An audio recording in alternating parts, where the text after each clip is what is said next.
Wabarakatuh. Waalaikumsalam. Waalaikumsalam warahmatullahi Wassalam wabarakatuh. ala asrafil anbiya'i wal mursalin habibana wa nabiyyana wa sayyidana Muhammadin sallallahu alaihi wasallam wa ala alihi wa ashabihi wa man tabi'ahum bi ihsanin ila yaumiddin wa ba'd. Qala Allah Ta'ala fi kitabihil karim, a'udzu billahi minasyaitonir rajim. Bismillahirrahmanirrahim.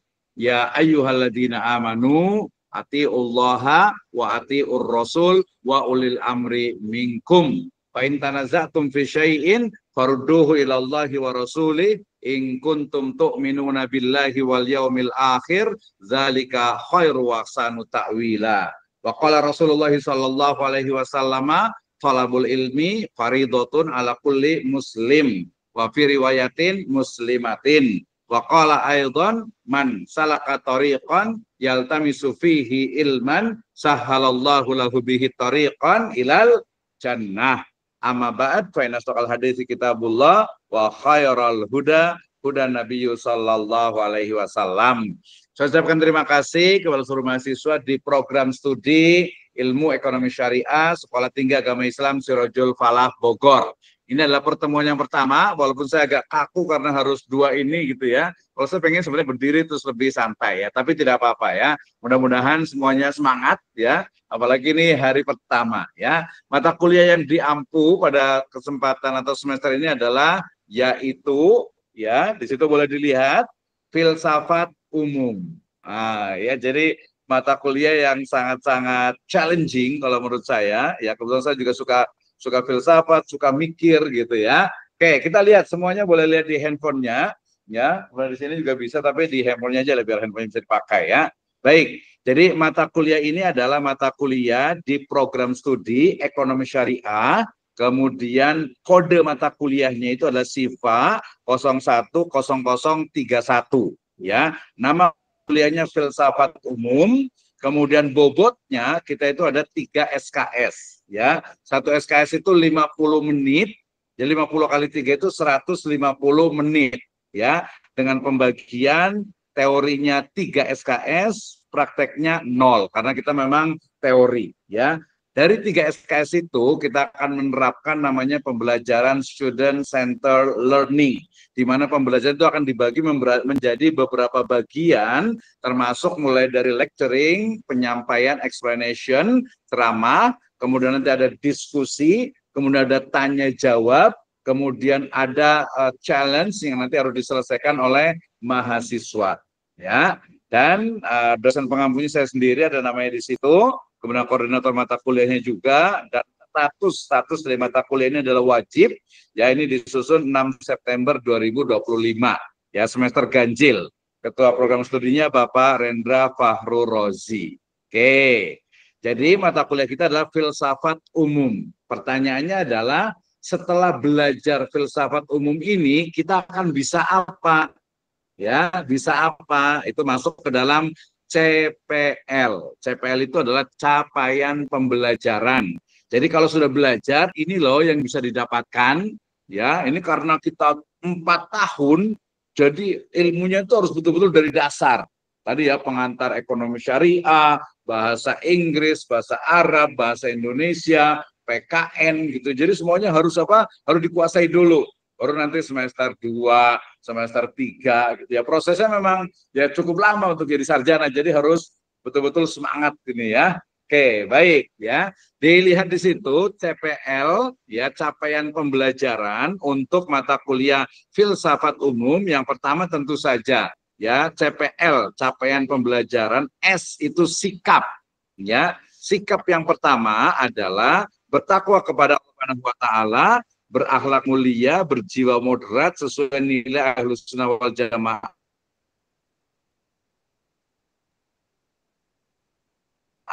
menjunjung tinggi kemanusiaan, keadilan, kejujuran, dan anti korupsi. Ya, jadi diharapkan kalau kita kuliah ini mesti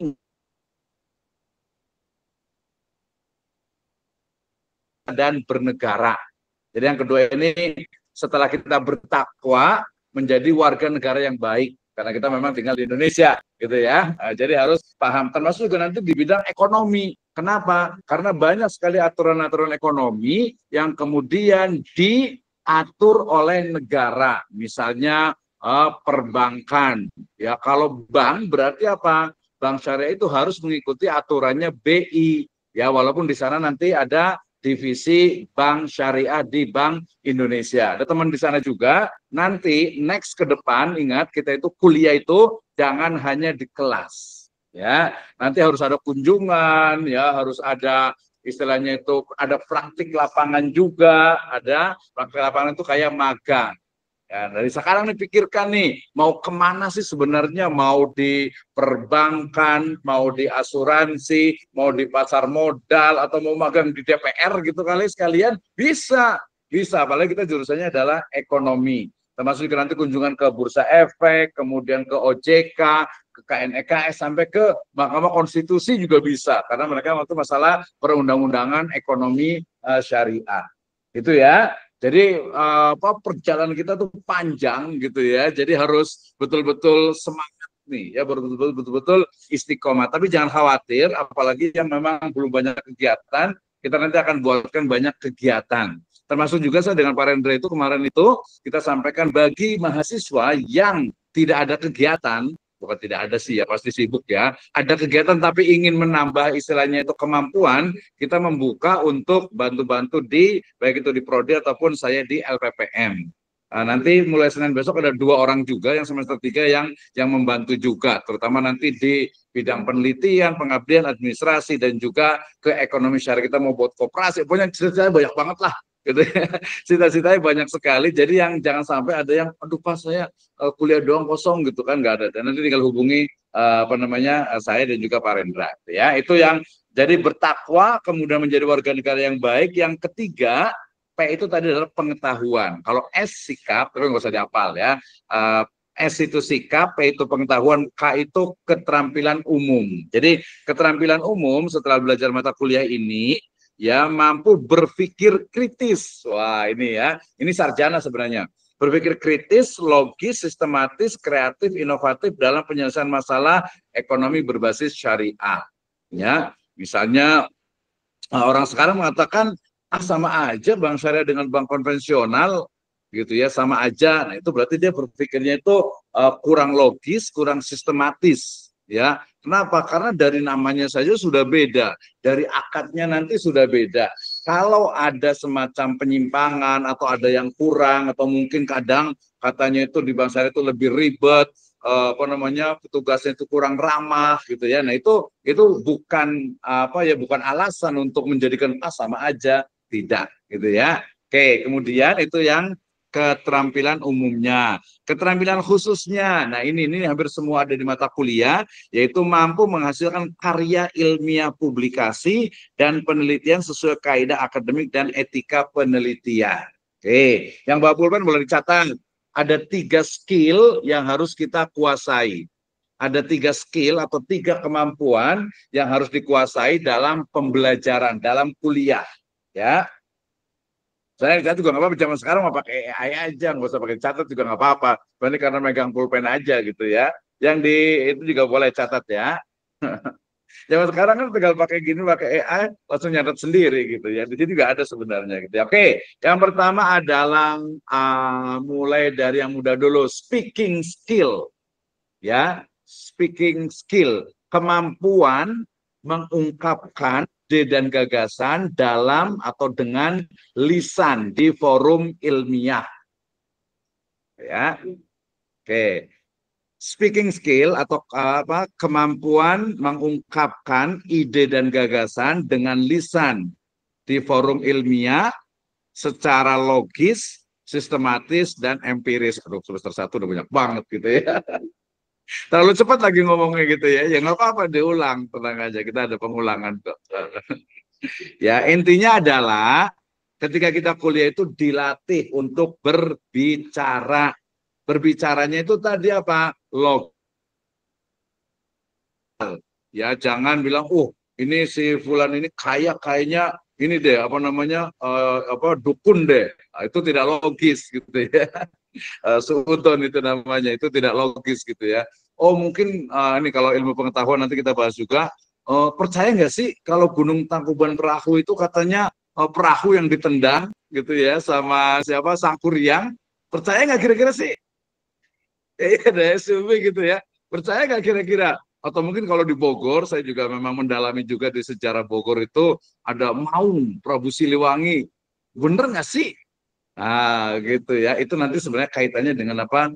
Filsafat sebenarnya. Jadi nanti filsafat itu mudahnya itu adalah membuktikan kebenaran dengan akal pikiran. Bisa membuktikan atau mencari ya, mencari atau membuktikan kebenaran dengan akal pikiran gitu ya. Nah, itu nanti filsafat nanti kita belajar, tenang saja. Oke ya. Tadi apa? Speaking skill ya. Kemampuan yang harus dikuasai nanti, makanya nanti challenge kita mulai dari nanti setiap mahasiswa itu membuat video 1 sampai 2 menit. Kan kebangetan kan kalau nggak bisa, masa bikin video 1 sampai 2 menit nggak bisa sih.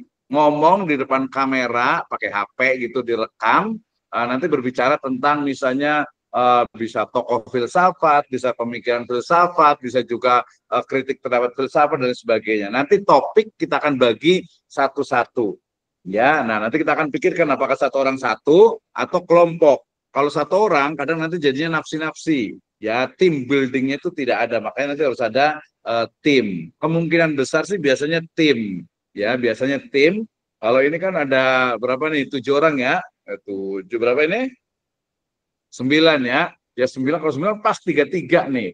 Ya, dan yang baik yang offline ataupun yang online, ini hilang kenapa nih?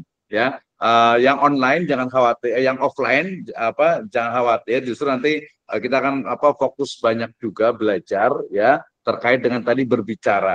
Jadi skillnya nanti kita akan improvisasi, kita akan latih dengan ngomong, termasuk sebenarnya setiap kelas. Maka nanti ada sesi tanya jawab, bertanya dan lain sebagainya. Jangan malu untuk bertanya. Li anna as-su'al nisful ilm atau as-su'al nisful jawab.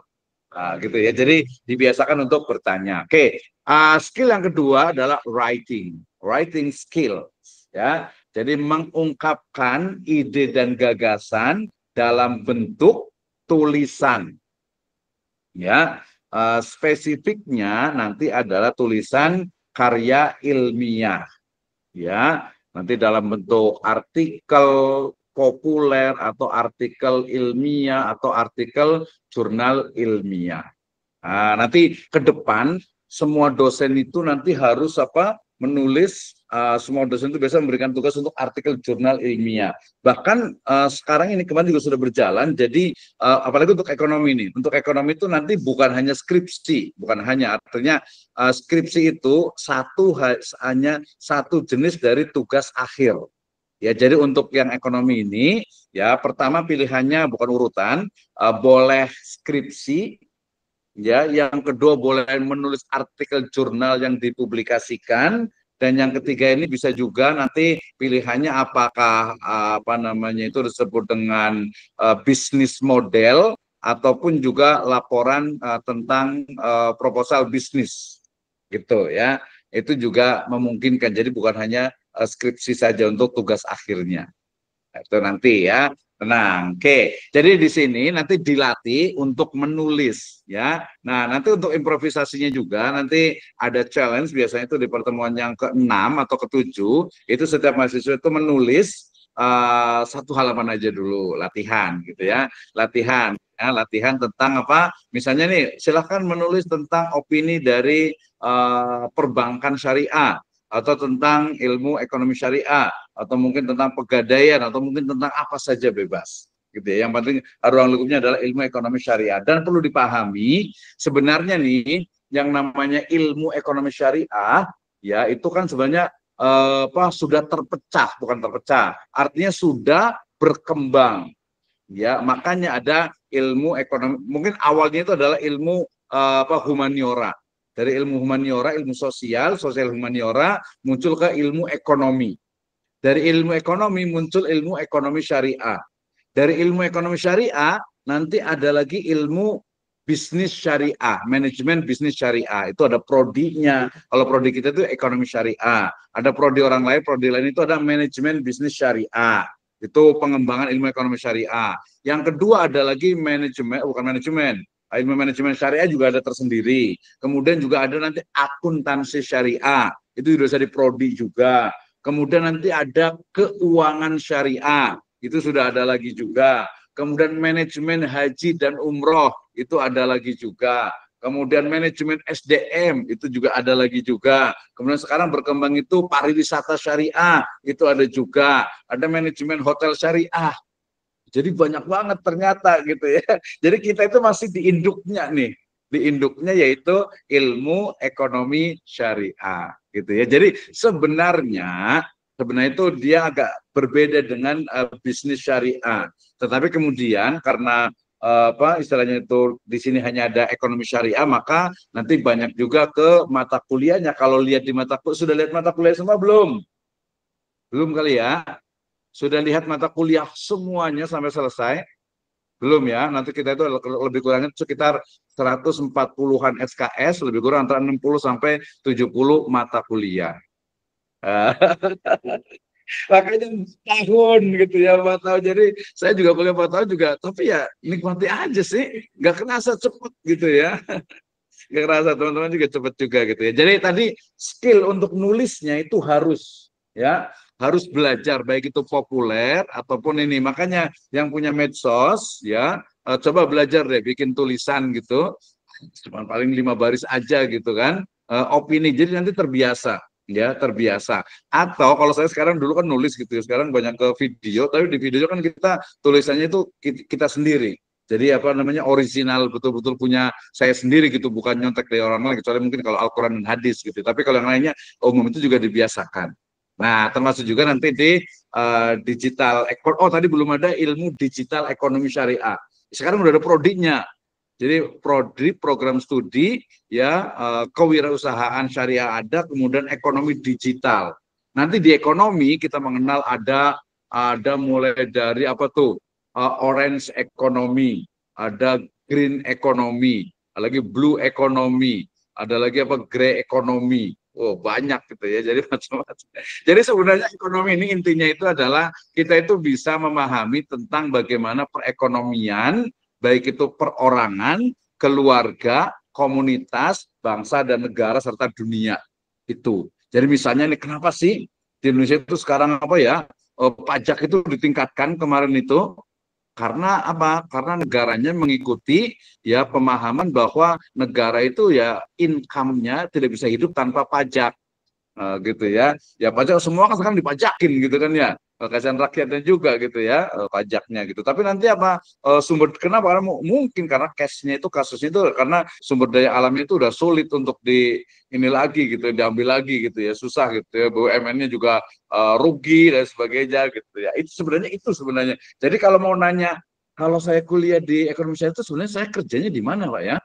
Yang benar kerjanya itu adalah, nah, kalau secara spesifik itu ya di Kementerian Ekonomi gitu ya. Tapi bisa masuk ke Kementerian Keuangan, bisa masuk ke OJK, ke BI, gitu. Termasuk jangan lupa, ini yang paling penting juga. Tadi skillnya itu ada 2 lagi sebenarnya. Saya boleh tulis dulu, ya, yaitu researching, meneliti, research, iya research, ya.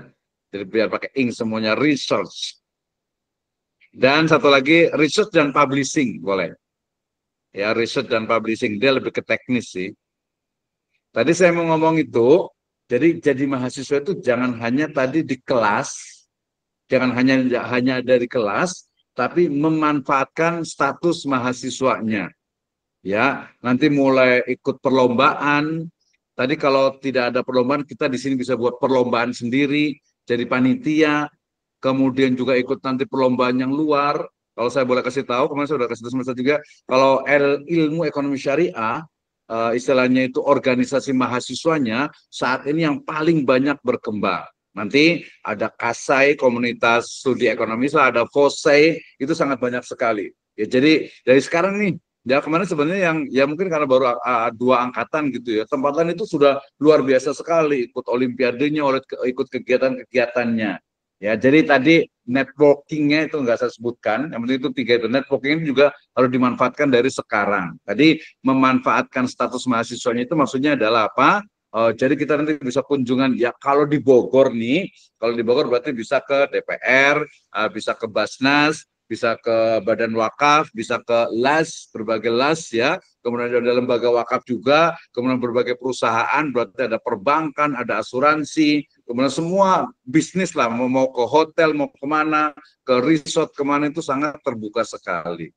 Nah, itu ya. Jadi apa ya, luas sekali lah bahasanya itu. Tapi skill yang dikuasai tadi adalah speaking, kemudian writing, ada research dan juga publishing. Untuk networking itu dimanfaatkan.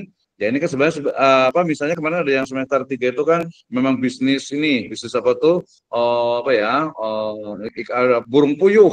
Ada bikin paket burung puyuh gitu. Banyak ini. Makanya nanti yang aktif nanti apa namanya buat juga kan ada kayaknya ada kan itu ya, ada di apa grup WA itu yang khusus mahasiswa baik semua semester. Ini kan berarti angkatan yang kedua nih. Ya, jadi nanti semua di situ dan usahakan semuanya bisa bersinergi di situ yang bisnisnya. Ya, Kang Isul kan bisnis juga tuh.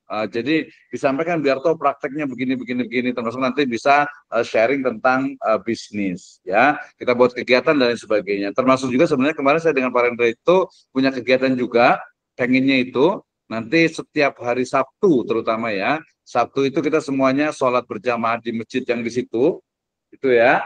Di situ menjadi situ sholat semuanya berjamaah, kemudian nanti gantian belajar tausiah, pidato, khutbah atau kultum lah, ya kuliah terserah antum gitu ya, tapi tentang ekonomi syariah. Nah, kira-kira ini nggak ya? Setuju nggak ya kira-kira ya? Sabtu gitu kan? Ya aku juga sama ya gantian aja ya, itu kan bisa gitu. Jadi ini untuk melatih sebenarnya agar terbiasa. Kira-kira setuju nggak nih?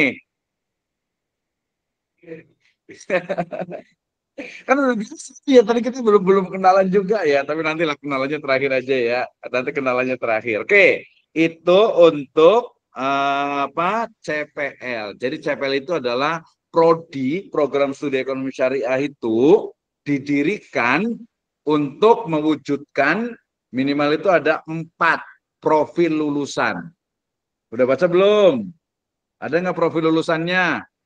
Nggak ada di sini. Ya, profil lulusan. Jadi kalau kuliah di ekonomi syariah itu pertama menjadi ekonom, menjadi ahli ekonomi syariah. Yang kedua menjadi pengusaha ekonomi syariah. Yang ketiga menjadi akademisi, dosen, peneliti ekonomi syariah. Kemudian yang keempat itu menjadi apa konsultan ekonomi syariah. Lebih kurangnya itu. Nah, untuk mencapai itu, untuk menjadi ekonom, menjadi pengusaha, menjadi akademisi, menjadi peneliti, menjadi konsultan, itu ada capaian yang harus dicapai, capaian yang harus diperoleh, yaitu namanya CPL, capaian pembelajaran, tahu ya? Nah, capaian pembelajaran itu kan prodi, ya kan? Kemudian dipecah tuh menjadi mata kuliah, mata kuliah, mata kuliah. Nah, mata kuliah filsafat, lihat di situ CPMK. Lihat di CPMK, lihat di itunya. CPMK betul. CPMK itu sekaligus apa materi yang akan kita pelajari. Saya jelaskan ya. Yang pertama CPMK 1 ya. Jadi nanti CPMK-nya adalah menjelaskan pengertian, objek pembahasan dan urgensi filsafat. Ya, ini nanti ada subnya adalah pengertian dan objek. Apa sih lugotan wa istilahan, etimologi dan terminologi dari filsafat, ya serta objeknya yang dibahas itu apa? Itu sebenarnya di pertemuan atau di CPMK yang satu.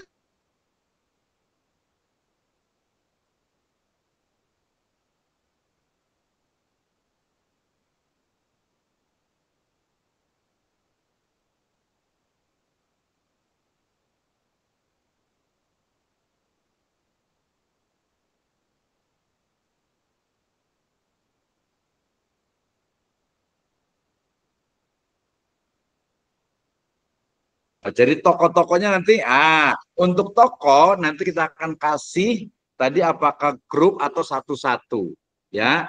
Misalnya nih, nanti ada yang mulai dari filsafat Yunani, berarti mulai dari Thales, Anaximenes, kemudian Plato, kemudian Aristoteles, kemudian siapa lagi tuh? Socrates, kemudian juga siapa lagi tuh?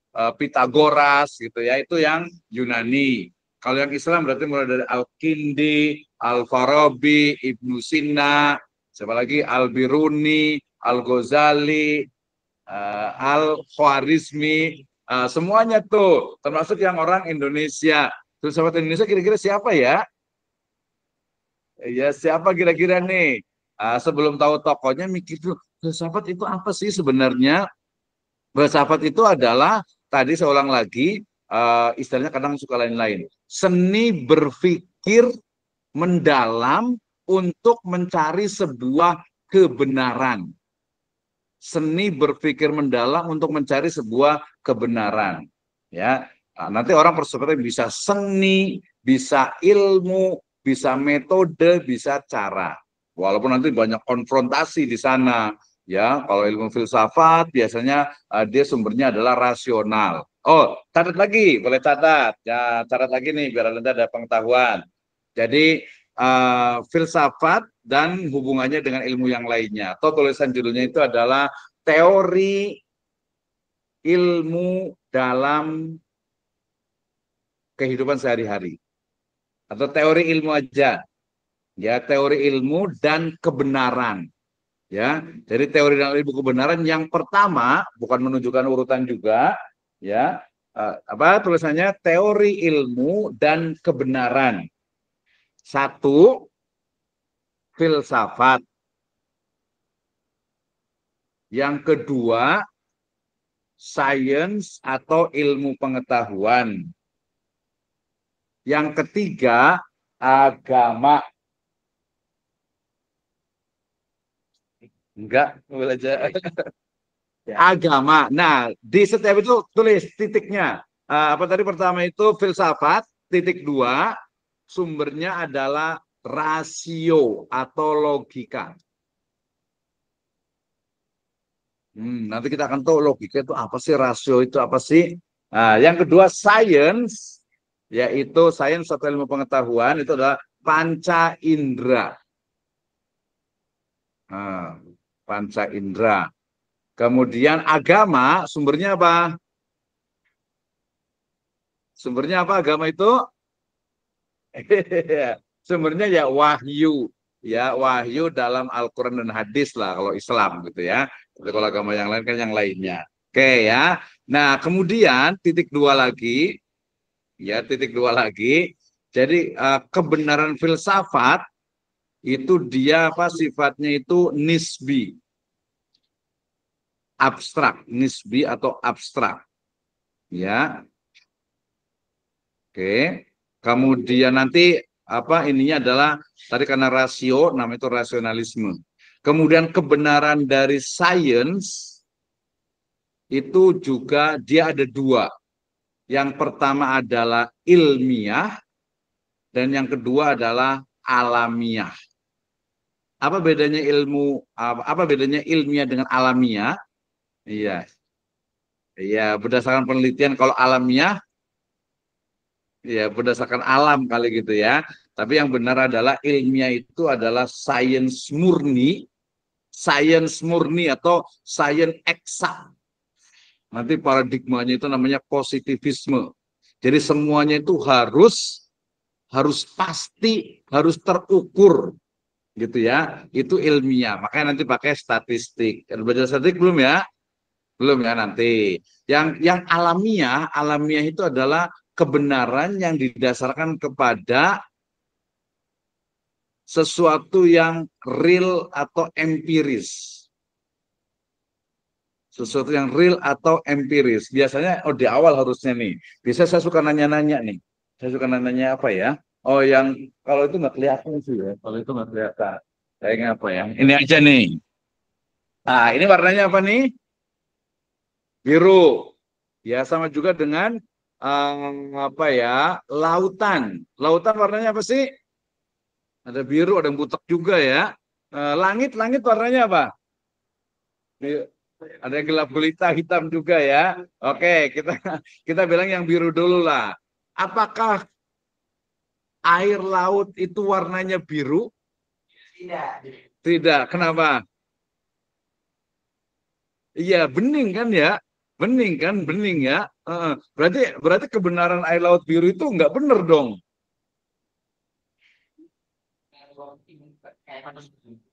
Iya gitu. Oke, lokasi. Ada nggak sih laut yang biru? Yakin?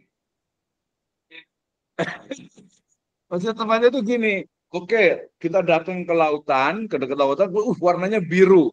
Iya kan ya, biru. Tapi ketika enggak, masih jauh biru, masih jauh biru. Ketika sudah dekat, ternyata kok birunya nggak ada, bening.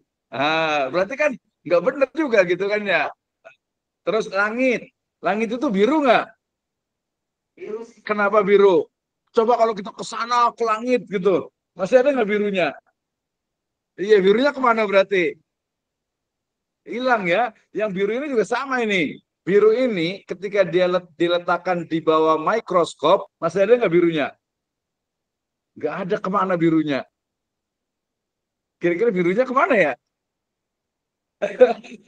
Nah, berarti kalau ini biru, ini adalah kebenaran dari sains. Karena sains itu adalah sesuatu yang bisa dicerna oleh panca indera.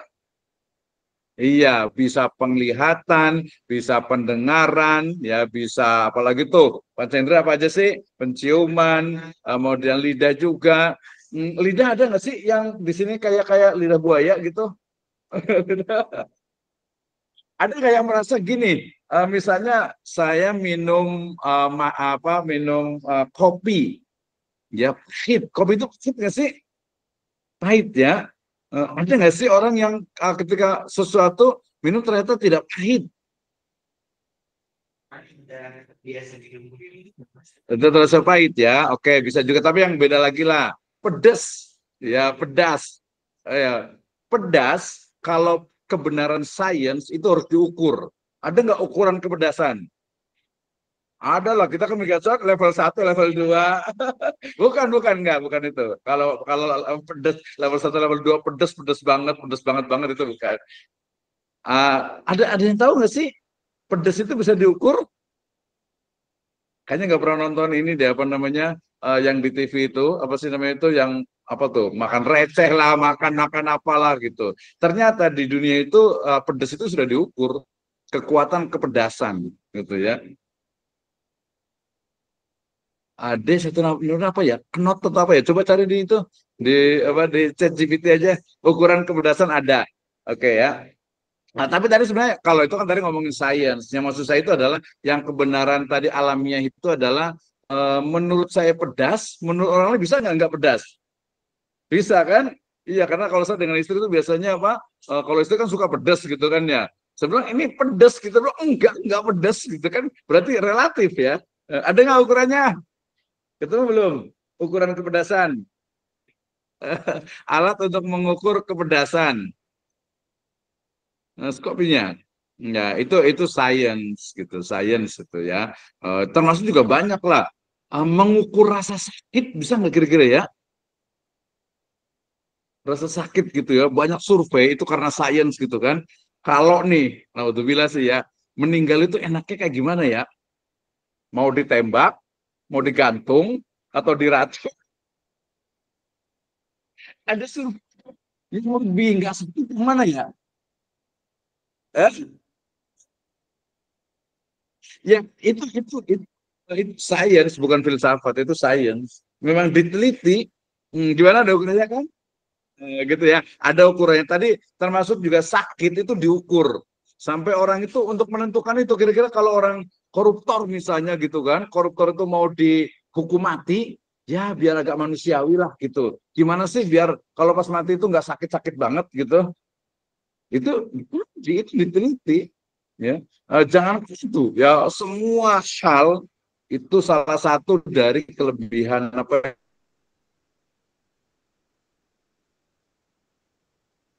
ya ya mungkin apa ya barat lah mungkin ya sebenarnya bukan barat sih ya manusia lah ya mereka itu betul-betul apa ya meneliti berbagai hal termasuk juga apa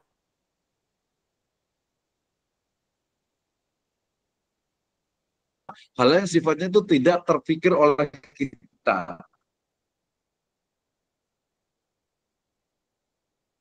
Sintesis, sintetis, ya. Kayak kulit sintetis. Jadi ada ngomong jorok dikit nih. Jadi kotoran manusia itu ternyata masih banyak mengandung protein. Iya gitu ya, banyak proteinnya dan itu ketika diolah lagi, proteinnya dikumpulkan, itu bisa jadi daging dan itu memang dijual. Halal nggak kira-kira ya? Halal nggak kira-kira? Eh? Ada itu banyak. Iya ada juga, tapi tadi yang di Jawa itu memang apa ya kotoran manusia itu. Sama juga dengan begini, di kemarin ada kasus real di mana di situ Bondo. Dia kan membuat biogas. Biogas itu bisa dari apa? Kotoran apa? Sapi ya. Kalau biogasnya di kotoran manusia gimana? Iya. Ini perubahan bentuk dari cair padat gitu ke gas gitu kan ya. Itu tadi kan kita lagi ngomongin tentang sains gitu ya. Tapi penting juga hal termasuk kalau ada yang kemana ada banyak teman-teman dari Singapura, dari Malaysia, dari mana gitu melihat Indonesia, ini kok ada ya apa kulkas kok harus sertifikat halal sih? Setuju nggak nih? Nanti sebenarnya saya tanya satu-satu nih. Apa hijab harus halal, terus juga rice cooker harus halal, kulkas lah yang udah ada kulkas sih kulkas saya di rumah juga halal sih. Bahannya kayak gimana? Mm-mm. Kalau sepatu kan nggak dimakan kali dengan kulit. Hmm. Bulu babinya diapain? Oh, kalau kuas kan iya, iya betul. Itu berarti kuas ya, kuas untuk kue ya. Itu bisa tuh. Nah, kalau kulkas?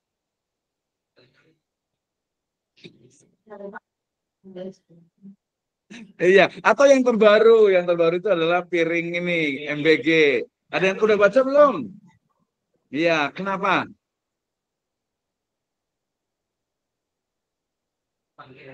Iya, jadi apa namanya? Jadi logam itu dia kan nggak mungkin harus pakai apa pelumas, harus pakai minyak. Nah, minyak itu yang paling gampang adalah minyak babi terkontaminasi. Ya bukan terkontaminasi lagi, masuk berarti ke dalamnya gitu. Jadi iya, jadi memang najis juga jadinya gitu kan ya. Ya jadi mau ada kulkas, ada mesin cuci di Sinambarang sana ada laundry syariah yang dijamin apa?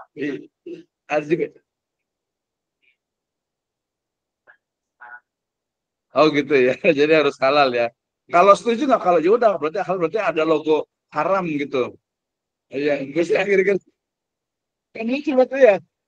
Sempat berkembang gitu kan. Jadi haram gitu kan. Ya, kan justru yang halal tuh banyak. Yang nggak usah pakai halal, mendingan yang haram aja. Tulis oh ini haram berarti nggak boleh nih.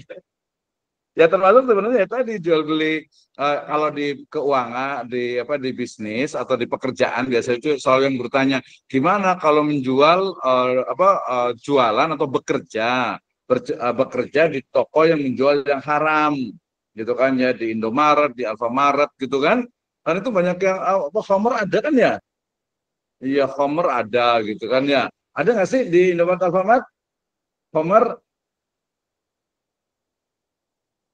atau mungkin kayak ini kalau apa minuman keras gitu kan kayak es batu gitu kan ya.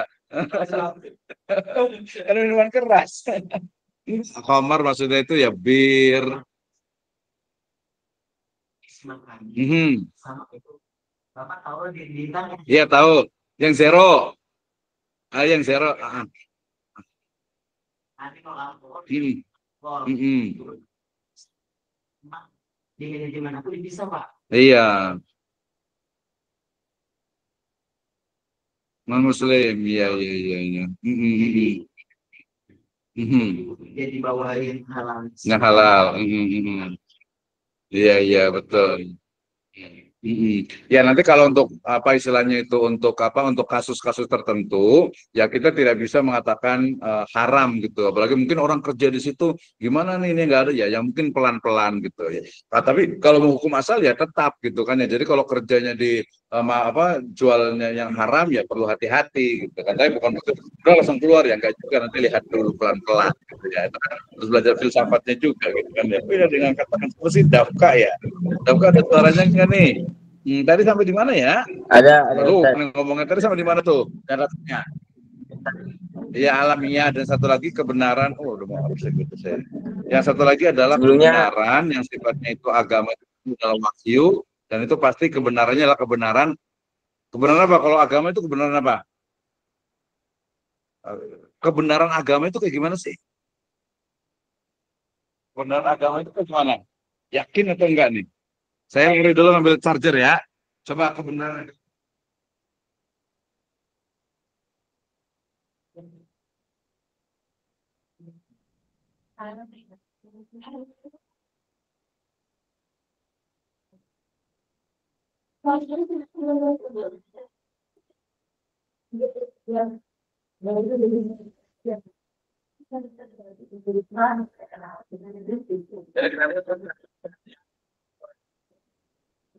Dari kebenaran agama. Kebenarannya relatif. Relatif karena bisa berubah. Di sini ada yang suka baca tentang konspirasi flat earth? Enggak ya, enggak suka ya. Belum ya. Uh, tahu pernah dengar tentang flat earth? Enggak tahu, mungkin bahasanya agak kayak ini lidahnya agak gini. Flat earth itu adalah teori tentang bumi itu datar. Iya gitu. Percaya nggak sih bumi itu bulat atau datar sih? Bulat banget atau agak lonjong gitu?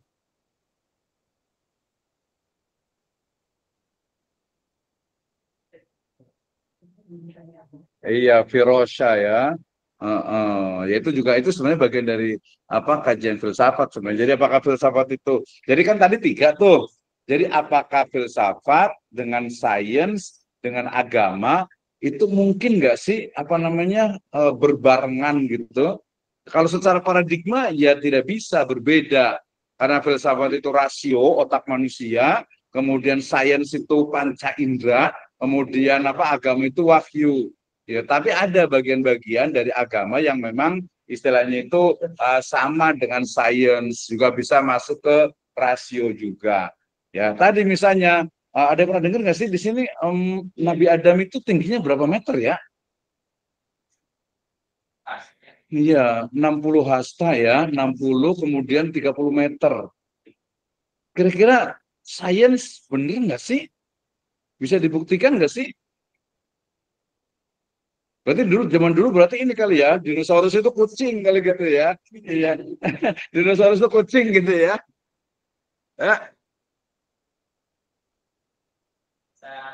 Ya, berarti ini saya minum gitu ya. Iya kan, sebenarnya enggak tadi ya apa namanya ya manusianya kan termasuk juga sebelum Nabi Adam itu ada nggak sih memang makhluk yang ada sebelum Nabi Adam gitu kan. Kalau yang di surat Al-Baqarah itu kan katanya ada gitu ya. Nah, itu juga nanti dicari. Ini sainsnya kayak gimana gitu. Jangankan yang itu, yang Nabi Adam sendiri tadi 60 meter, 30 meter, 60 hasta, 30 meter. Kira-kira apakah memang istilahnya tuh manusia itu termasuk nanti jawaban sainsnya itu dicari berarti di tahun keberapa berapa ratus juta tahun yang lalu kemudian dari misalnya dari 30 meter jadi 30 ya jadi 25 jadi ya kan nyusut tuh dari 25 jadi 20 jadi 10 jadi 5 sekarang kan rata-rata 2,5 kali ya 2 meter lah orang Indonesia gitu 2 meter tapi apa tapi kan harusnya kan ya harusnya itu apa ya harusnya itu ya kerangkanya itu harusnya banyak ditemukan gitu kan. Iya nggak mungkin kok nggak ada. Sementara kalau teori konspirasi tentang apa tentang kerangka yang besar, kemudian ini juga belum jelas juga gitu ya. Belum lagi kalau ini teori tentang percaya nggak sih di sini ada alien? Iya. Kenapa? Bukannya di Al-Quran ada ya tentang alien ya? Ada nggak sih tentang alien? Hah? Ada nggak? Nggak ada. Masa sih? Jadi langit itu, oh dari sains lagi ya? Hah? Ya berarti jin kali alien. Iya mungkin berarti ada berarti dong berarti. Jadi bumi ini kan lapisannya, langit itu lapisannya berapa sih?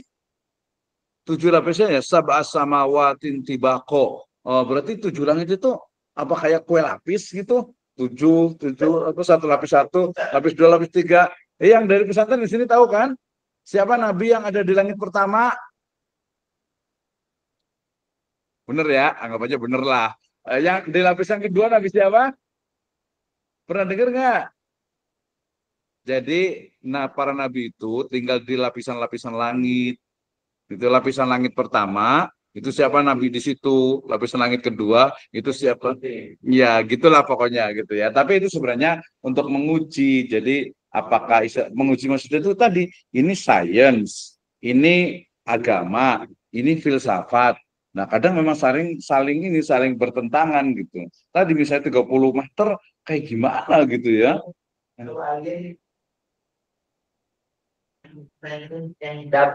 Daba, ya termasuk juga ya pokoknya kalau dilakukan itu secara umum bahwa di setiap itu ya ada memang ada apa sih namanya itu ada jin, ada setan yang apa buru jali syayatin gitu kan ya.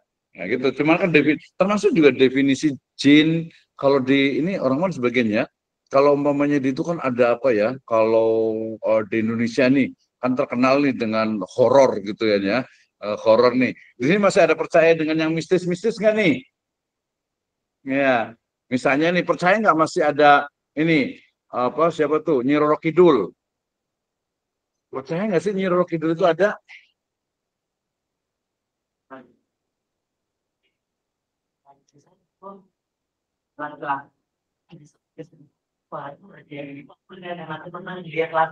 Kayak gimana? Waktu aku masih tinggal di daerah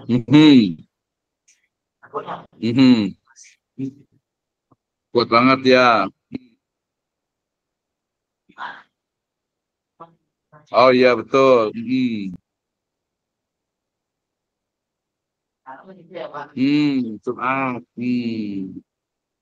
Nah, kalau pilih ini karena tahu pada sedikit Ada yang bilang tadi dua kakinya dua.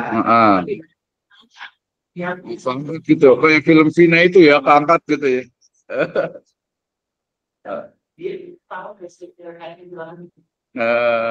Iya, iya, iya, iya. Dia percaya ya gitu ya. Nah, ya nggak apa-apa, bagus ini aja gitu ya. Iya. Dia dan itu jadi dia cerita kalau di bawah pohon itu si anak ini yang saya bentuk kayak gini dan oh iya itu dia gitu ya. Ya harusnya kan anak kecil itu kan nggak salah ya orang dia nggak lihat ya. Iseng banget ya aja ya. Iya, iya. Siapa suruh tinggal di bawah pohon gitu ya, pokoknya di atas gitu ya. Iya, iya, iya, betul. Nah, itu tadi kembali ke 3 teori tadi itu ya, terutama 2 ya, sains dengan agama. Jadi yang pertama bahwa kalau umpamanya sains pasti menolak itu. Tidak ada. Kenapa? Karena bahkan fisik manusia sendiri gitu ya. Misalnya tadi kerasukan nggak ada, itu hanya efek psikologis saja gitu. Itu kalau sains. Nah, kalau agama itu memang termasuk yang percaya, ya percaya bahwa itu memang jin itu bisa masuk ke tubuh manusia, tetapi kemudian ada aturan-aturannya, misalnya ya kemudian jangan kemudian percaya, kadang-kadang bohong gitu kan, manusia juga bohong juga, ada sebagainya, makanya ada ruqyah, ada ini dan sebagainya, gitu ya. Jadi kalau agama sih memang sebagian besar memang dia bisa menjawab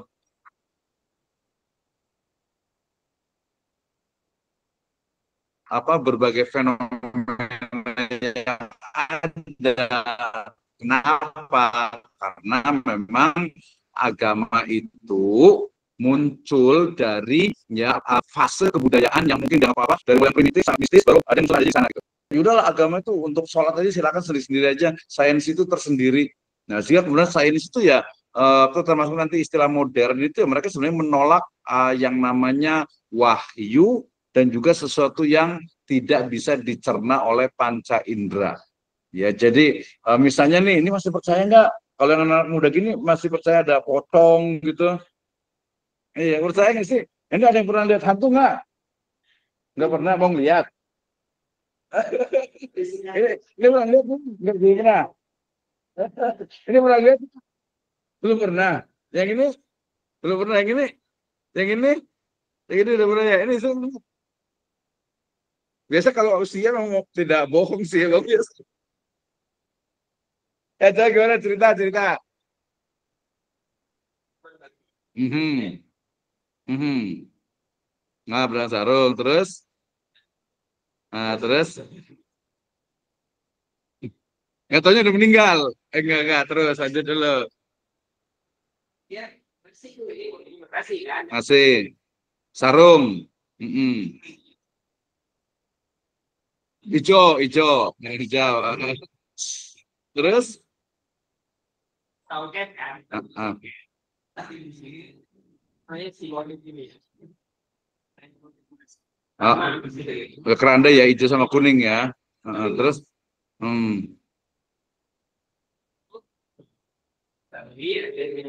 Aha.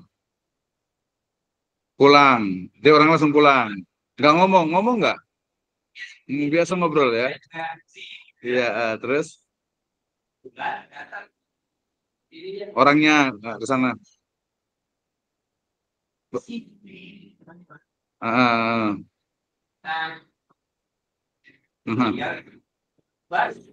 Iya tahu. Terus terus ininya sarungnya nggak jadi daun. Iya. Oh gitu. Jadi asli ya, asli. Itu sih.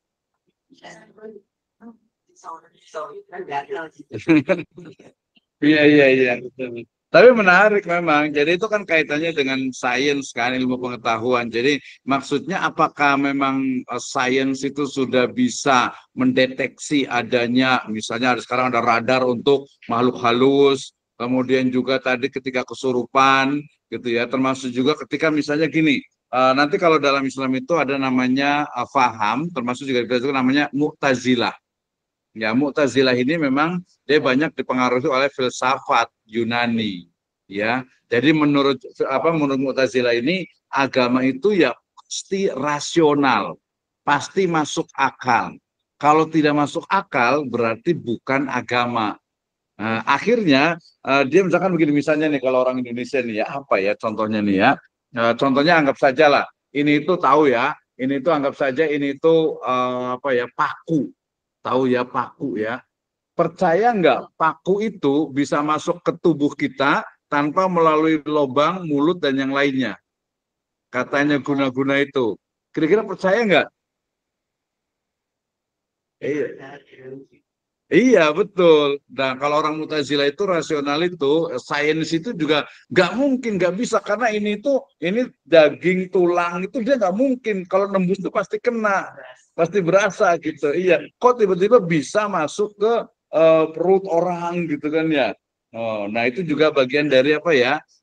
Sains yang sampai sekarang tuh ya dianggapnya tidak rasional, ya nggak mungkin. Tapi kan memang di masyarakat itu ada gitu ya, ada mistis itu memang ada, tiba-tiba orang itu keluar dari apa perutnya itu mungkin apa tuh paku gitu ya, semen kali gitu ya, pasir, jualan sekali bukan toko bangunan.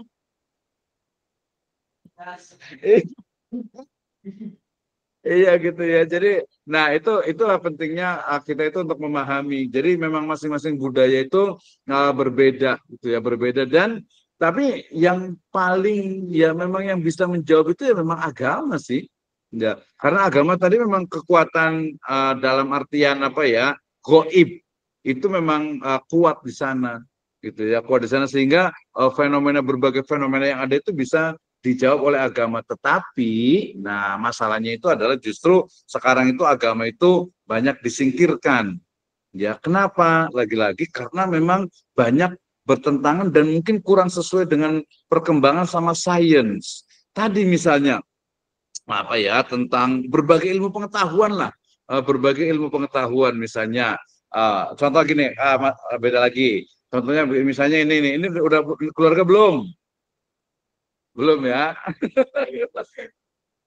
Ya udah, anggap saja mungkin ada gini, ada salah satu keluarga kita masih kecil, anak kecil nih, usia 7 tahun lah. Kemudian dia seharian tuh apa main itu di kebun gitu ya, kebun, iya gitu ya. Tiba-tiba pas pulang kemudian apa panas, demam. Nah kira-kira kenapa nih? Apakah dia kesambet? Iya. Kira-kira kenapa kira-kira nih? Dua-duanya bisa jadi salah. Yang bilang kesambet ada salahnya, yang bilang sakit kecapean juga ada salahnya. Iya kan? Gitu. Kenapa bisa jadi memang dia itu tadi, karena kan dalam agama itu, dalam Islam itu memang ada kepercayaan tadi kerasukan jin. Tapi kembali ke tadi yang saya katakan, agama itu banyak ditinggalkan. Sekarang tuh orang yang lebih percaya, mana ada kayak gitu-gitu. Udah berobat ke dokter aja. Nah, itu juga bagian dari perkembangan sains yang mereduksi itu artinya mengurangi dari fungsi agama. Kayak gitu. Karena juga nanti dalam bisnis, kalau dalam dalam misalnya nih dalam pendidikan ya, pendidikan itu kira-kira sebab dari seseorang itu bisa sukses dan berhasil itu apa sih? Coba kita dari sini. Sebab seseorang, gini aja gampang. Sebab mahasiswa itu bisa nilainya bagus. Sebab mahasiswa nilainya bagus, lulus cum laude sampai terakhir. Apa? 1, belajar. 2, belajar ini. Keyakinan diri ini. Berusaha keras ini. Sungguh-sungguh ini.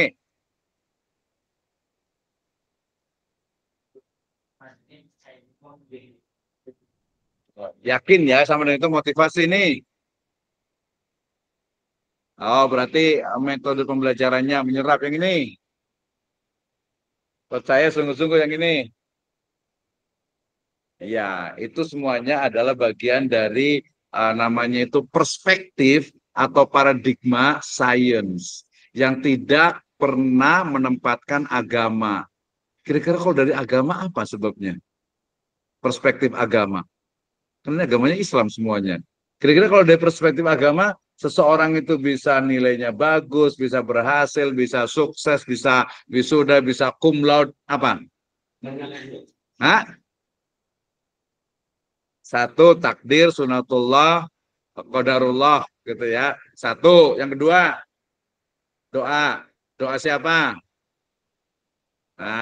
Doa sendiri dan doa orang tua. Yang tadi saya maksud itu adalah harusnya ada variabel doa orang tua.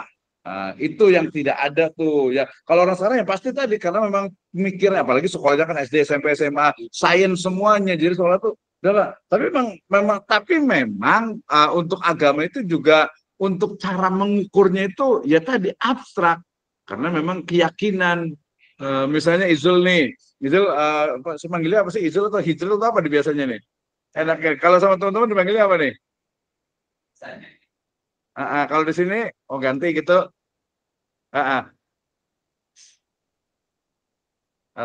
Kang Hijrul atau Kang Ijul gitu enaknya. Kang Ijul aja ya, anaknya ya. Kang Ijul nih misalnya tadi, anggap saya sekarang itu apa ya istilahnya itu, anggap saya sekarang itu sukses gitu ya. Alhamdulillah sukses gitu ya. Nah, sebab kesuksesan kita secara ini jujur nih. Ini kenapa sih saya bisa sukses begini, karena apa? Jangan dipengaruhi oleh yang lainnya. Jujur. Iya, betul. Sebagian memang seperti itu ya. Jadi kadang kita sendiri tuh apa ya, kurang melibatkan memang agama gitu ya. Agama gitu ya. Padahal harusnya ya tadi kerja keras, oke lah, boleh nomor 1, nomor 2, tapi doa dari orang tua gitu ya. Kemudian mungkin kalau ada punya istri, doa dari istri, doa dari anak-anaknya. Nah, itu sebenarnya kalau menurut kebenaran agama itu yang besar sebenarnya gitu. Tapi kadang kita itu karena model pendidikan yang diterapkan juga di Indonesia kita dapat juga rata-rata rasional, akhirnya ke bawah ke rasional. Belum lagi tadi yang ke empiris dan sebagainya. Tadi kalau yang anak-anak itu ya akan ketahuan orang yang bilangin kesambet ini pasti masyarakat pinggiran, masyarakat tradisional, masyarakat desa dan sebagainya. Kalau orang kota udahlah langsung ke dokter aja gini-gini. Padahal bisa jadi sih. Ya bisa jadi mungkin bisa tadi ada yang benernya, ada yang salahnya.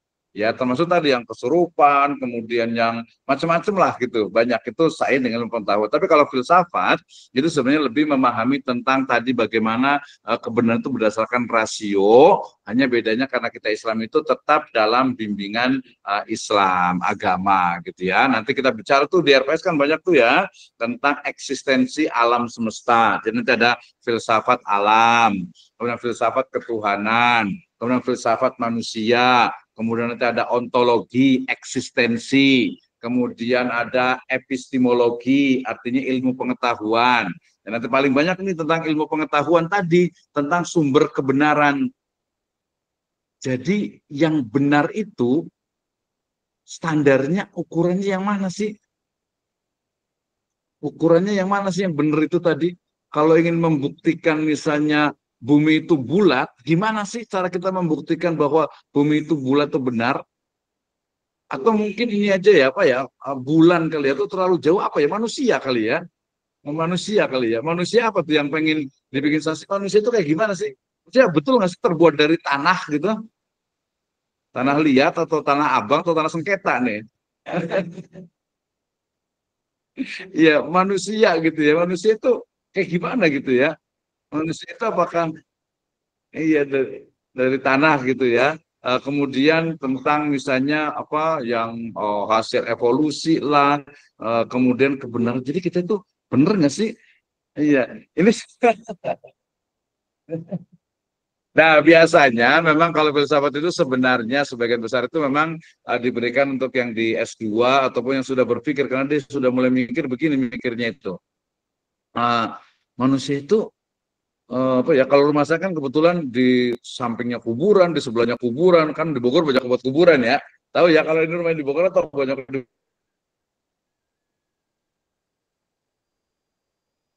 mana-mana ada kuburan ya.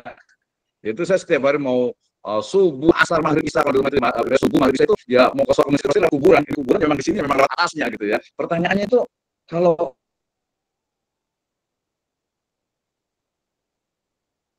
tadi mungkin ya, kalau kita udah meninggal itu kira-kira kita uh, kayak gimana sih ya gitu ya. Kalau meninggal itu kayak gimana sih? Makanya tadi orang meninggal bisa nggak datang ke rumah gitu ya. Itu kan ya untuk membuktikan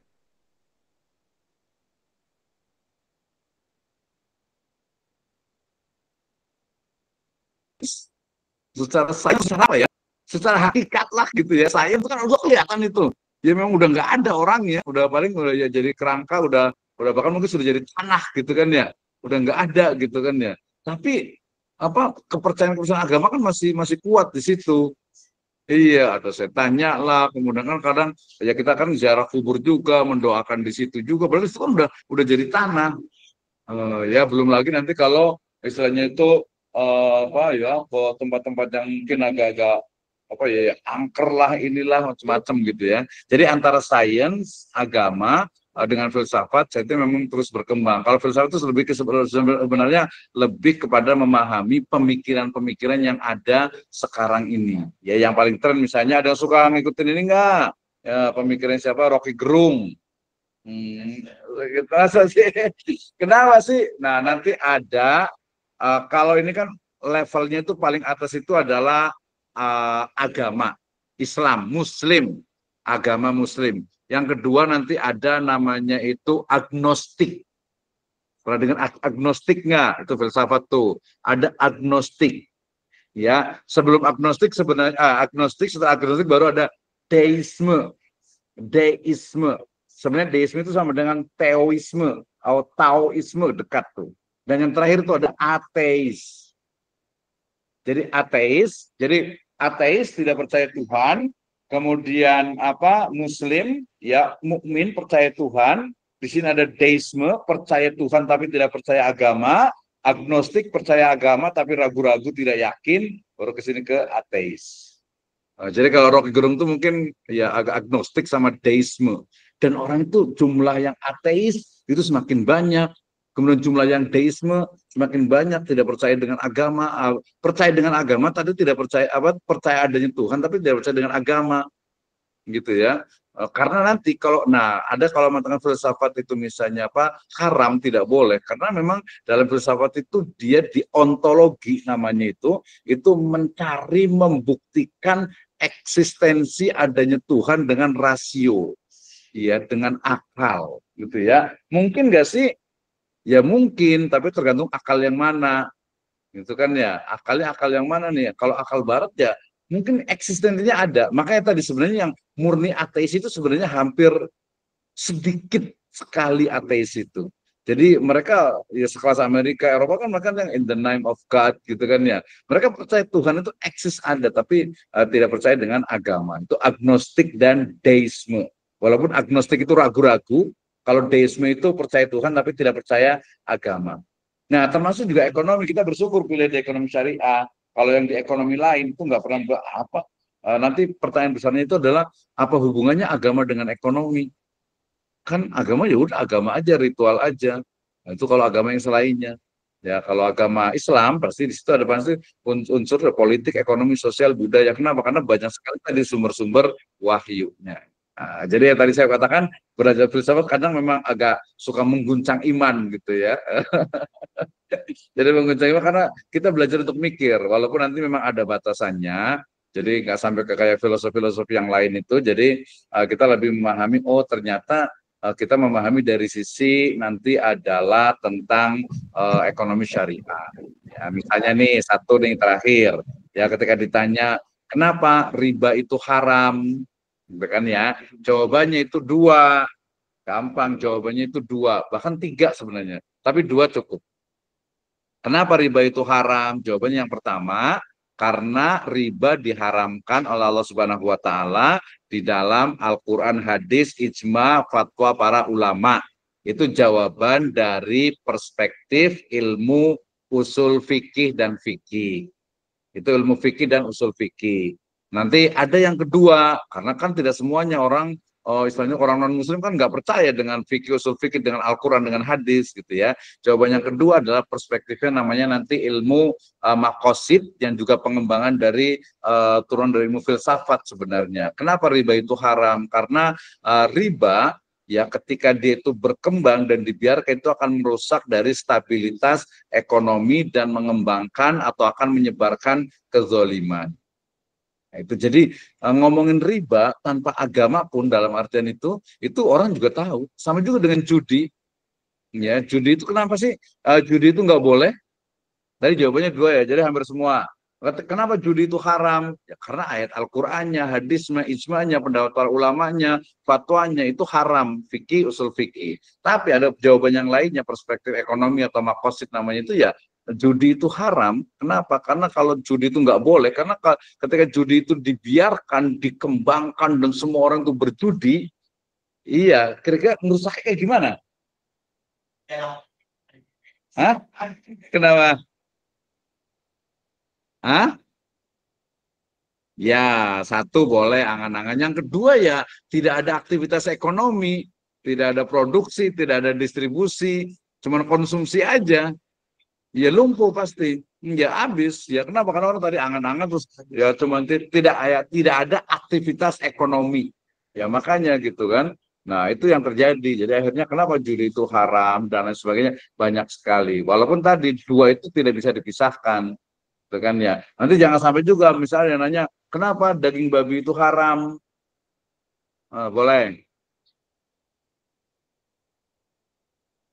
Uh,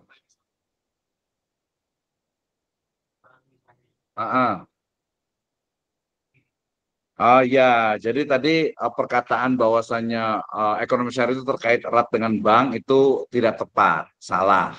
Ya, karena apa? Karena bank itu muncul ya setelah Islam gitu. Bank itu ya, Kan kita tahu nih Bangku gitu ya. Itu kan kita tahu itu di Italia sana gitu. Jadi berkembangnya di peradaban Italia sana sehingga kemudian itu hanya salah satu saja dari lembaga keuangan yang diambil atau dipinjam atau digunakan oleh Islam karena memang itu yang menjadi soko guru dari perekonomian khususnya yang ada di Indonesia. Sehingga ekonomi syariah bukan hanya bank, bahkan ekonomi syariah tanpa bank pun ya bisa gitu ya. Kita punya baitul tamwil, kita punya akad-akad yang syirkah dan lain sebagainya. Nah, gitu ya. Jadi itu pertama. Jadi ya ekonomi syariah itu bukan hanya perbankan. Oh tadi ada prodi perbankan juga belum dirikan ya. Ada prodi UMKM syariah juga, ada industri hal dan sebagainya. Jadi bukan hanya bank, bukan hanya bank. Tapi ada tapinya. Kebetulan hampir di seluruh dunia, termasuk di Indonesia, negara, ekonomi, negara, kemudian sistem ekonomi, semuanya harus ke bank. Makanya mau tidak mau akhirnya founding father-nya ekonomi syariah di Indonesia dan masuk dunia, ya udahlah banknya itu disyariahkan, disyahadatkan, gitu. Karena maksudnya udah berjalan. Kalau nggak mau, ya perjuangan dari luar lebih susah lagi. Sama juga nih kemarin ya, agak ini sedikit nih politik. Oh ada yang nanya nih sebenarnya nih. Kenapa sih kemarin Bu Sri Mulyani jadi ketua IAEI, Ikatan Ahli Ilmu Ekonomi Syariah. Itu masuk ke politik ekonomi syariah. Kalau mamanya ekonomi syariah itu berjuangnya di luar pemerintahan, ya susah.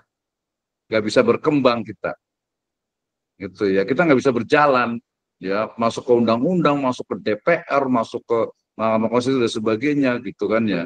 Ya, makanya nanti mungkin yang Purbaya ini juga mungkin jadi minimal jadi tim ahli untuk Ikatan Ahli Ekonomi Syariah. Nah, dari sekarang nih, nanti ikut ada MES, Masyarakat Ekonomi Syariah, ada Ikatan Ahli Ekonomi Syariah, ada FOSAI, ada KASAI, banyak sekali. Jajaran itu Pak pengetahuan itu biar lebih luas lagi, ya. Itu ya. Terus tadi pertanyaan kedua tadi apa tentang perbankan gimana? Apakah halal atau haram? Ya, jawabannya jelas, tapi jawabannya dua. Yang pertama, kalau kita pedomannya adalah Dewan Syariah Nasional sebagai bapaknya, fatwanya, kiainya ekonomi syariah, ya bank syariah itu halal dan boleh sesuai syariah. Tapi dalam ranah akademik perlu ada perbaikan-perbaikan di dalamnya. Yang perlu istilahnya itu kebijakan-kebijakan yang sifatnya mikro itu diperbaiki. Misalnya nih ada satu bank, ya dia adalah hanya unit usaha syariah. Tapi ternyata modalnya dari bank yang ribawi. Kemudian kadang kalau duitnya lebih, yang dari UUS itu duitnya diambil sama bank induknya. Gitu ya. Jadi tapi kalau saya sendiri berprinsip ya karena kita merujuk ke DSN Dewan Syariah Nasional ya sudah syariah tapi perlu ada perbaikan-perbaikan. Ya misalnya tadi banknya ini dia ngambil keuntungan terlalu banyak nih atau mungkin tadi customer itu nggak ramah banget gitu ya. Atau mungkin teknologinya ini ribet banget sering error lagi nih gitu ya. Ya itu sebenarnya bukan halangan. Bukan halangan, yang penting ya kita berusaha agar lebih syariah. Caranya gimana? Ya tugas kita semua sebagai pejuang-pejuang mujahid-mujahid dari ekonomi syariah. Walaupun itu prodi perbankan sebenarnya. Tapi ya nggak apa-apa lah, kita masuk dia ke perbankan. Jadi nanti magangnya, kalau ada yang pengen kerja di bank syariah, ya nanti magangnya di perbankan syariah. Gitu ya, banyak sekali kita banyak channel mudah insya Allah gitu ya, walaupun nanti juga lama-lama akan tahu nggak enak juga ternyata kerja di bank gitu ya, under pressure, kemudian juga lempurnya, kemudian tekanannya, kemudian apalagi kalau awalnya bagian marketing, bagian ini luar biasa sekali. Iya, tapi ya namanya anak muda kan pengen nyoba nggak apa-apa. Jadi nanti yang mau magang sebenarnya bisa dari sekarang sih status mahasiswa itu nanti buat penelitian termasuk mungkin kita bisa buat nanti tugas dari dosen itu untuk kunjungan gitu kan ya. Makanya kelas ini kelas yang offline gitu ya, solid nih dari sekarang gitu ya. Kita buat kegiatan aktif, apalagi yang belum banyak kegiatan, itu diusahakan tuh ya untuk nanti ada kunjungan-kunjungan. Ya minimal ya yang di Bogor sini ya ke Basnas, Kabupaten Kota Bogor, ke Badan Wakaf Indonesia, BWI, Kabupaten Kota Bogor, kemudian ke LAS itu kan banyak banget ya, lembaga amil zakat, ya kemudian mungkin nanti ke misalnya kalau di Mahfar itu ada Saung Dolken, dia kan saung syariah, saung syariah lagi, resort syariah, kemudian juga ada hotel syariah.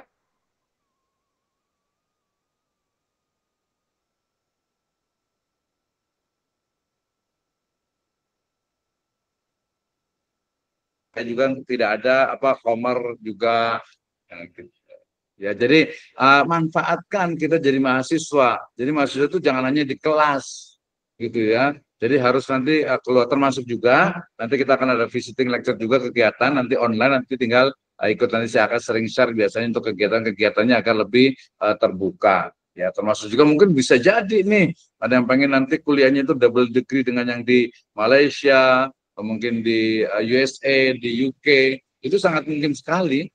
Ada temen rencana mungkin apa ya, Rebo depan ada temen itu, bukan temen sih sebenarnya, mahasiswa S1 dia di Madinah. Sebelum S1 itu dia aktif sekali buat kegiatan itu, dia bikin buku tentang Nabi Malatos. Sekarang di Madinah sih dia, tapi dia ke ya keliling gitu untuk ini, jadi harus gitu ya. Nah, itu termasuk juga makanya kita ada mata kuliah bahasa Arab dan bahasa Inggris nanti malam. Tuh udah 5:30 kan ya. Oke, sampai di situ ya. Ada pertanyaan, jadi nanti saya akan sharekan untuk tugas masing-masing kelompoknya. Tapi kalau kelas offline santai aja, jalanin aja deh.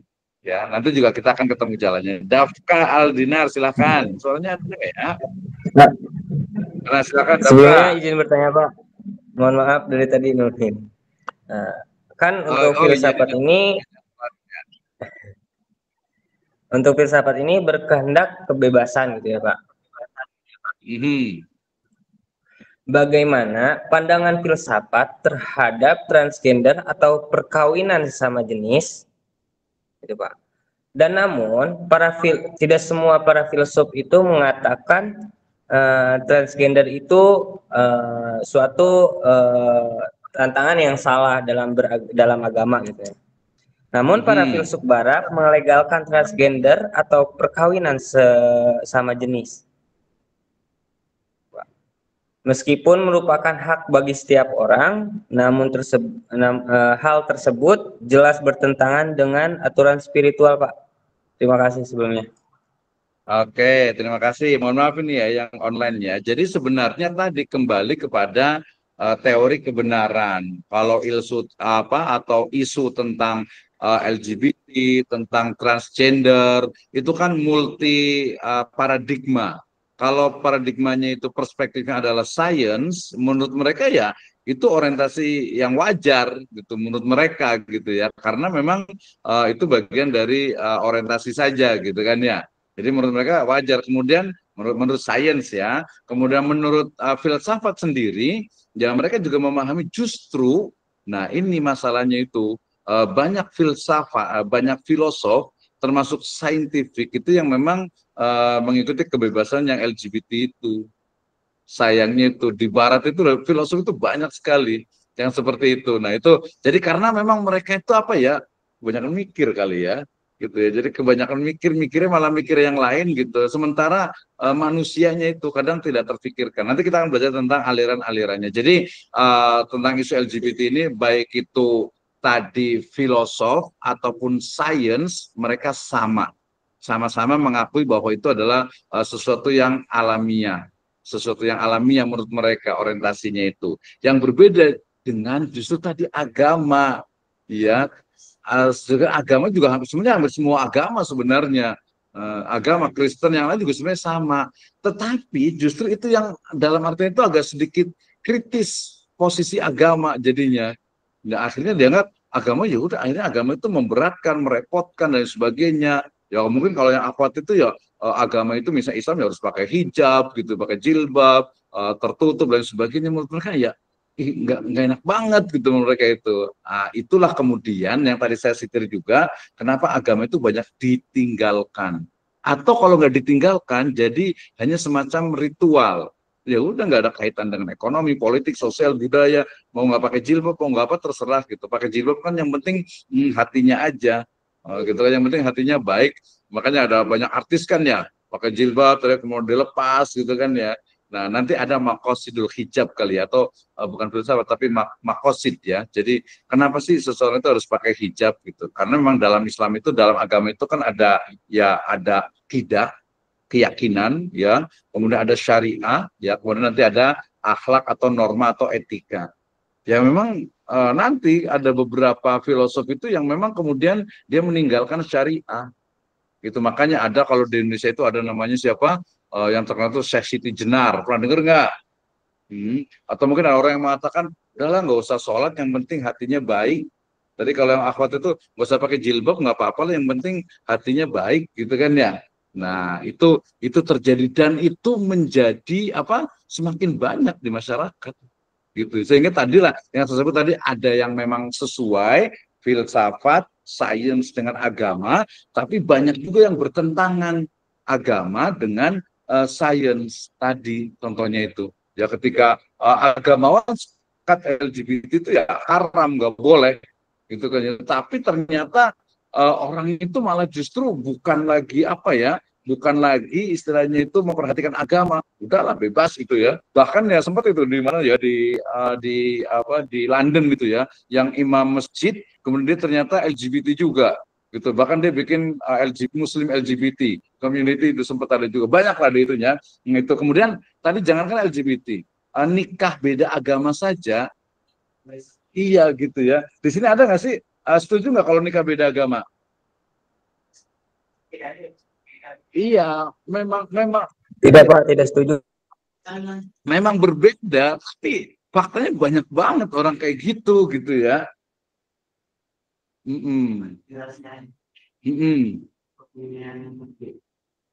Dia punya anak. Ditanya anaknya itu pengen jadi besar dengan anaknya. Tapi bapaknya iya, dan banyak gitu ya.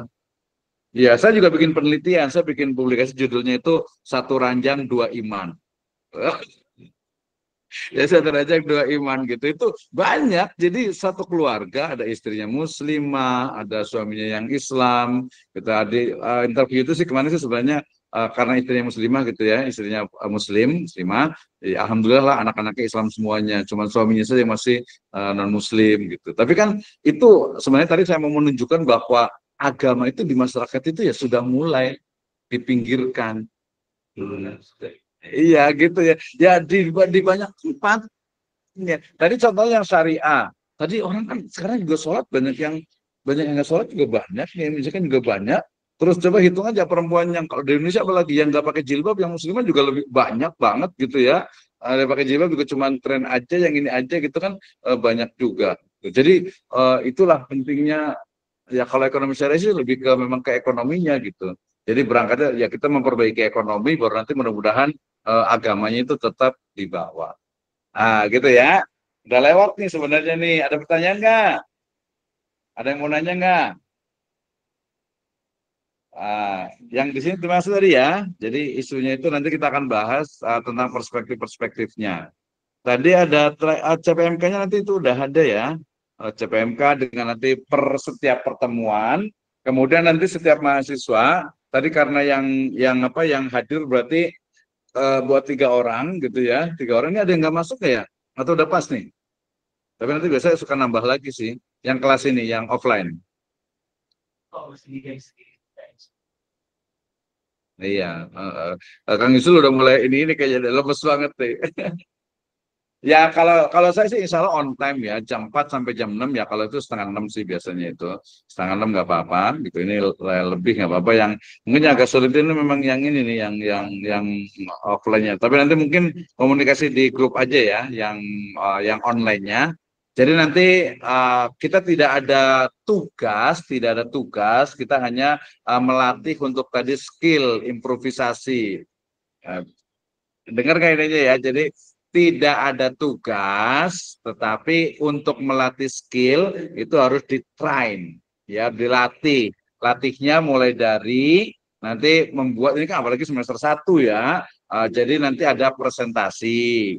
Kemudian presentasinya itu boleh pakai PowerPoint, sekarang pakai Gamma, pakai Canva, Nah, itu belajar buat yang bagus ya. Nama semester 1 ya nggak bagus nggak apa-apa. Yang penting ada dulu di sini ya kelompok gitu kan. Presentasi itu topiknya nanti kita tentukan. Dari presentasi PowerPoint itu kemudian nanti di-convert menjadi Microsoft Word. Microsoft Word itu nanti dalam bentuk artikel jurnal. Karena kalau nggak mau artikel jurnal berarti nanti bisa presentasinya itu buat kayak webinar kalau bisa. Kalau setuju nanti kan masih propose kan usulan. Setelah itu nanti kita tidak ada UTS, UAS itu nggak ada. UTS-nya itu ya draft dari PowerPoint ke Microsoft Word. UAS-nya dari Microsoft Word tadi yang diperbaiki, di print 1 kali, dicoret-coret, saya diperbaiki, kemudian nanti diperbaiki lagi sampai 2-3 kali, setelah itu dikirim di email, itulah UAS-nya. Gitu. Jadi nggak ada sebutkan pertanyaan apa pemikiran, tidak seperti itu. Itu nanti akan berjalan di speaking, di pertanyaan, nanti ditanya, nanti kan akan kelihatan nih, ya kelihatan yang ada siapa. Gitu ya. Ada pertanyaan nggak? Nggak ada ya. Kalau tidak ada, terima kasih banyak. Ya waktunya ya lebih kurang, mohon kehalalannya. Kan kita halal industri. Yang pasti walaupun kita 2 jam, sebenarnya pembelajarannya itu adalah mungkin bisa jadi hanya 1 jam atau 1,5 jam, tetapi sisanya nanti itu adalah di grup, kemudian juga di tadi ya challenge ya, bukan tugas ya. Kalau tugas itu memberatkan, kalau challenge itu bikin wah saya pengen ngomong nih gitu ya. Nah challenge yang pertama nanti silakan ketua kelasnya, koordinator itu dibuat kelompok gitu ya. Kelompoknya. Kelompok yang ada juga boleh, kan biar variasi berbeda juga nggak apa-apa. Gitu silahkan aja. Jadi biar ada timnya, nanti ada yang sendirinya dan sebagainya. Nanti disepakati saja.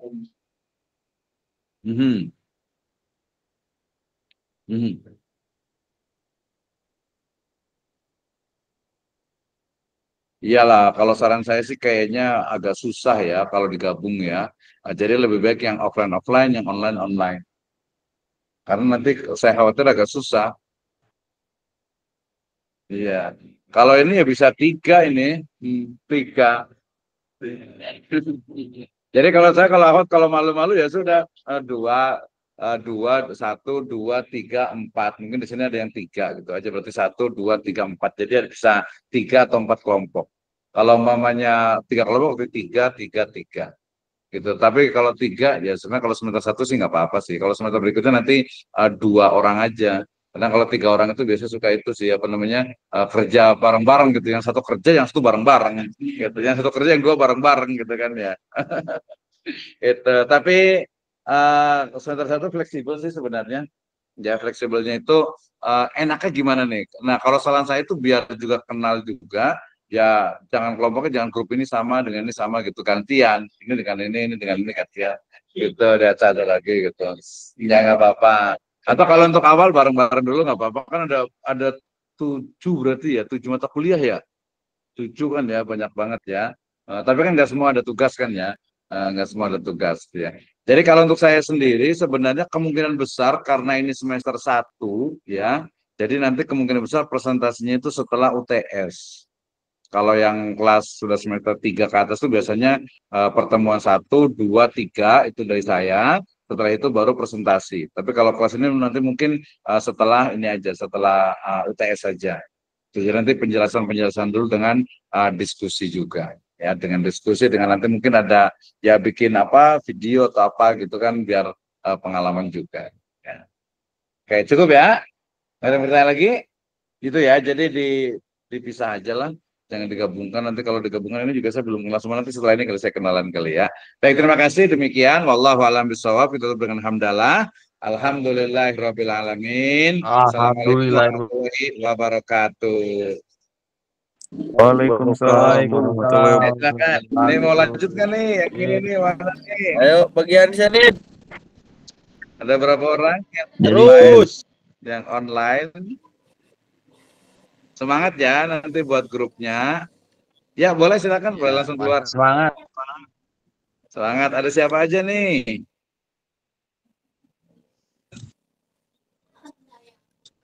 Absen yuk. Ya boleh langsung pulang aja, nggak apa-apa. Ini mungkin ada yang masih